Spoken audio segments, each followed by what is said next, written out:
دنیا پر جن لوگوں نے اپنی زندگی کا ایک ایک لمحہ اللہ اور اس کے رسول کے لیے گزارا اور دنیا میں اپنے آپ کو تقوی کے نور سے مزین کیا، کل قیامت کے دن جب وہ گروہ در گروہ حاضر ہوں گے تو ان کے لیے جنت کے دروازے کھول دیے جائیں گے۔ وہ کیسا منظر ہوگا؟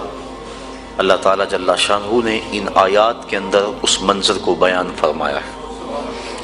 وَسِيقَ الَّذِينَ اتَّقَوْا رَبَّهُمْ إِلَى الْجَنَّةِ زُمَرًا، اور جو لوگ اپنے رب سے ڈرتے تھے، تقوی اختیار کرتے تھے، وہ قیامت کے دن جنت کی طرف گروہوں کی شکل میں جائیں گے، گروہ در گروہ جنت کی طرف روانہ ہوں گے، ان کے قافلے رواں دواں ہوں گے، حتی اذا جاؤہا، یہاں تک کہ وہ جب جنت کے دروازے کے قریب آئیں گے تو پھر کیا ہوگا؟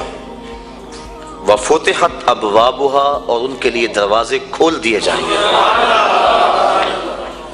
اور دروازے کھول کے ان کو داخلے کی اجازت ہوگی، بس نہیں، وقال لہم خزنتہا سلام، جو داروغہ جنت ہوگا وہ ان کو کہے گا تم پر سلامتیاں نازل ہوں، ان کو سلامی دے گا، سلام علیکم طبتم، تمہارے اوپر سلامتیاں ہو، تم نے زندگی خوب اچھے انداز سے گزاری، طبتم، تم خوب رہے، اچھی زندگی تم نے گزاری، فادخلوها خالدین، اب آ جاؤ اس جنت میں ہمیشہ رہنے کے لیے، وقالوا الحمد للہ الذی صدقنا وعدہ، اور یہ جنتی جب جنت کی نعمتوں کو دیکھیں گے اور اس میں داخل ہوں گے تو کیا کہیں گے؟ اللہ اکبر، کہیں گے سب خوبیاں اللہ کے لیے جس نے اپنا وعدہ پورا کر دکھایا، جس نے جو وعدہ دیا تھا وہ پورا کر دکھایا، وَأَوْرَثَنَا الْأَرْضَ، اور ہمیں اس زمین کا وارث بنایا، نَتَبَوَّأُ مِنَ الْجَنَّةِ، ہم جنت میں رہیں، حیث نشاء، جہاں ہم چاہیں، فَنِعْمَ أَجْرُ الْعَامِلِينَ، تو کیا ہی اچھا ثواب کام کرنے والوں کا ہے، عمل کرنے والوں کا کتنا اچھا ثواب ہے کہ اللہ کی رحمتیں ان کو نصیب ہوں گی۔ وَتَرَى الْمَلَائِكَةَ حَافِينَ مِنْ حَوْلِ الْعَرْشِ، اور اے مخاطب تو دیکھے گا فرشتوں کو کہ وہ عرش الہی کے آس پاس حلقہ بنائے بیٹھے ہیں، یہ منظر بھی تیری آنکھیں دیکھیں گی، کیا کرتے ہیں؟ یسبحون بحمد ربہم، وہ اپنے رب کی تعریف کے ساتھ اس کی پاکی بولتے ہیں، وقضی بینہم بالحق، اور لوگوں میں سچا فیصلہ فرما دیا گیا، وقیل الحمد للہ رب العالمین، اور کہا جائے گا سب خوبیاں اللہ کے لیے جو تمام جہانوں کا پالنے والا ہے، رب ہے۔